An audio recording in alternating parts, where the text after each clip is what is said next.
자, 그리고 이런 기업의 경영 활동과 관련된 환경적 요소를 여러분들이 좀 고려를 하셔야 됩니다. 이제는 기업의 이제 내부적인 환경과 환경은 두 가지로 구분해요. 예, 내부 환경과 외부 환경으로 구분합니다. 예, 내부 환경과 이제 외부 환경. 그죠?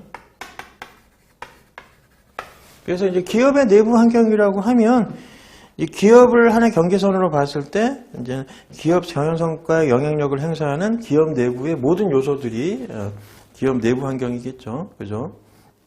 뭐 재무자원, 물적자원, 인적자원, 뭐 이런 것들이 다 이제 기업의 내부 자원이라고 보시면 되고, 내부 환경과 관련된 부분.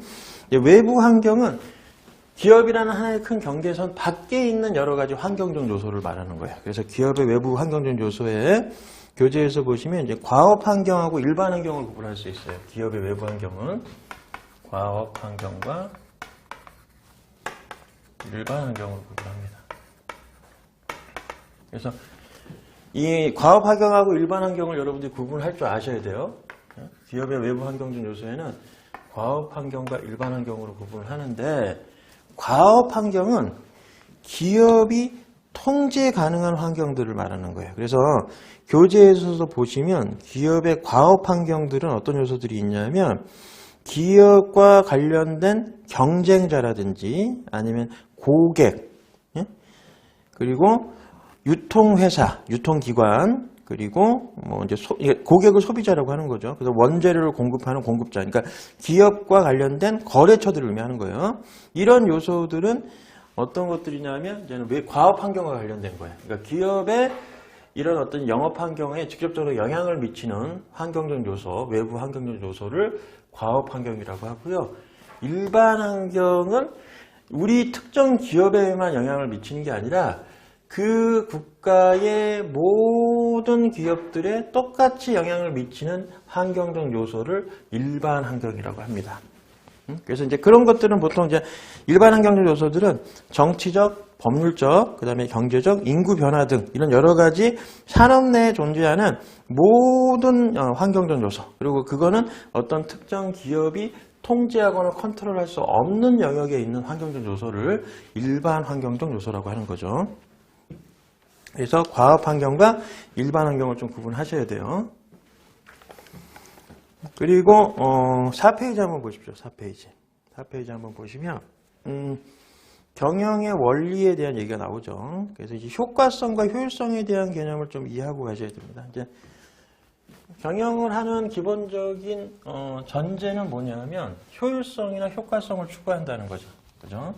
경영의 기본 원리라는 건 뭐냐면 그 내재되어 있는 전제적 개념을 의미하는 거예요. 그래서 경영활동을 통해서 얻고자 하는 것 중에 어떤 전제로 경영활동을 추구하느냐, 당연히 효율성을 추구하겠죠. 그죠? 그래서 이제 경영의 기본 원리에는 수익성을 추구하는 거, 그다음에 효율성을 추구하는 거, 효과성을 추구하는 부분이 있습니다. 당연히 경영을 통해서 영리, 이익을 달성하고 그 이익을 통해서 또 기업을 발전시키고 성장시킬 수 있기 때문에 경영의 기본 원리에는 당연히 수익성이라는 기본 요소가 하나 따라와요. 그리고 이제 두 번째, 세 번째 효과성하고 효율성이라는 요소가 따라오는데, 이 효율성이라는 단어는 여러분들이 많이 써왔었기 때문에 어느 정도 의미는 알 거예요. 그죠? 내가 이제 투입하는 인풋적 가치보다 거기서 탄출되는 결과물이 클수록 효율성이 높다고 하죠.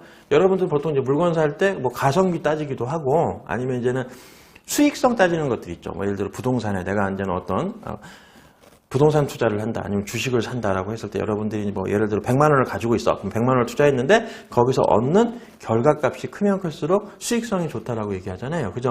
그런 것들이 이제 효율성과 관련된 겁니다. 그래서 이제 효율성, 효과성이라는 요소도 이 경영의 기본적인 전제 원리라고 보시면 되겠어요. 그래서 효과성, 효율성을 좀 구분하실 줄 알아야 되는데, 효과성은 보통은 내가 목표를 달성했느냐 안 했느냐를 판단하는 기준이라고 보시면 돼요. 그래서 교재에도 보시면 효율성과 효과성의 의미에서 이제 효율성은 기본적으로 투입된 자원에 대한 거기에서 얻는 산출물의 가치가 크면 클수록 효율성이 높다라고 얘기합니다. 그래서 최소한의 투입 자원으로 최대의 산출물을 얻어내면 효율성이 좋다라고 얘기할 수 있어요. 근데 효과성이라는 건 뭐냐면 궁극적으로 그러면 어떤 목표를 설정했는데 그 목표를 달성했느냐 안 했느냐, 그걸 가지고 효과성을 판단을 합니다. 그래서 효율성은 목표 달성을 위한 하나의 수단으로서 작용하는 거고요. 효과성은 목표를 달성했느냐 그 자체를 물어보는 거라고 보시면 돼요. 그래서 보통 영어로 표현할 때 효율성은 교재에도 나왔지만 효율성은 do things right라고 표현하십니다.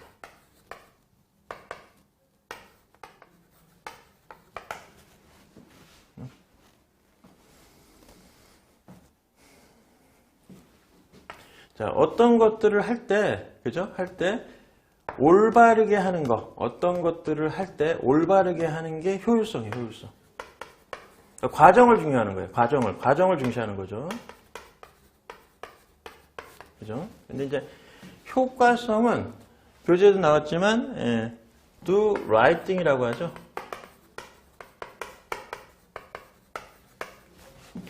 그러니까 올바른 것, 올바른 결과를 만드는 것, 올바른 결과를 하는 것, 올바른 결과물을 만드는 것, 하는 것. 요걸 이제는 효과성이라고 하는데 이건 효과성이라는데 이건 이제 결과를 중시하는 거죠, 결과.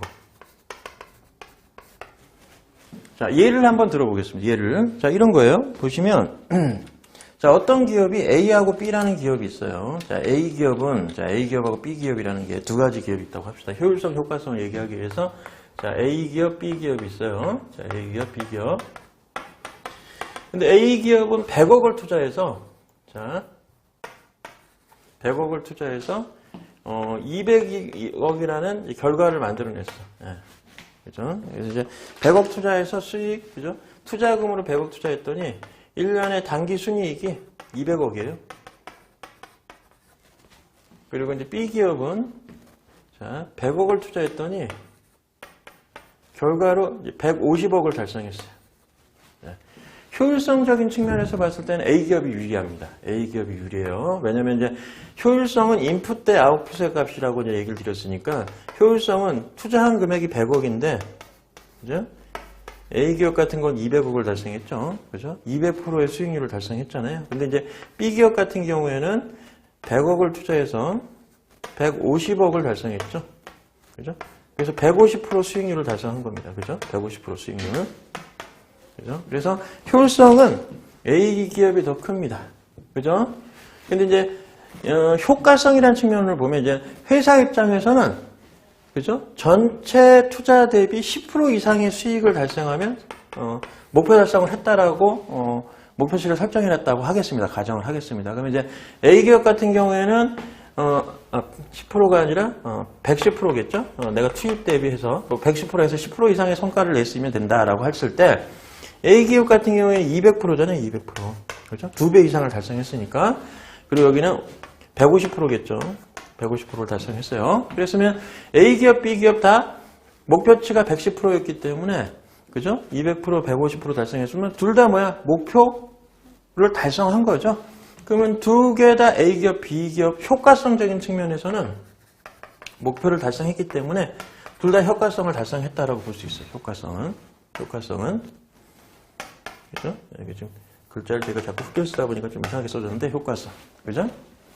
근데 이런 것도 있을 수 있겠죠. 예를 들어 A 기업은 목표 달성치가 2배인데 B 3배야. 그러니까 300%고 B 기업 같은 경우에는 110% 이상만 달성한다라고 했을 때 이 경우에 결과가 달라요. 효과성적인 부분에서 효율성적인 측면에서는 A 기업이 200%를 달성했으니까 B 기업은 150%를 달성했기 때문에 효율성은 당연히 A 기업이 더 높지만 효과성적인 측면에서는 B 기업의 목표치는 110%였고 A 기업의 목표치는 300%였잖아요. 그러니까 효과성, A 기업은 대략 효과성을 달성하지 못했고 B 기업은 효과성을 달성했다 이렇게 볼 수도 있습니다. 그래서 목표 달성을 가지고 판단하는 건 효과성이고요. 그 과정을 중요시하는 건 효율성이라는 거. 그래서 두 가지 측면으로 여러분들이 이해하시면 될 것 같아요. 자, 여기까지 해서 이제 기본적인 경영 원리하고 그다음에 경영 과정에 대한 경영 관리 과정에 대한 내용들을 설명을 좀 드렸습니다. 자, 그리고 여기서 앞에서 얘기했던 것 중에 두 가지를 꼭 기억하셔야 됩니다. 관리 과정. 그래서 경영 관리 과정에는 계획화, 그다음에 조직화, 지휘 통제라는 과정을 거친다는 거 여러분들 꼭 알아셔야 되고요.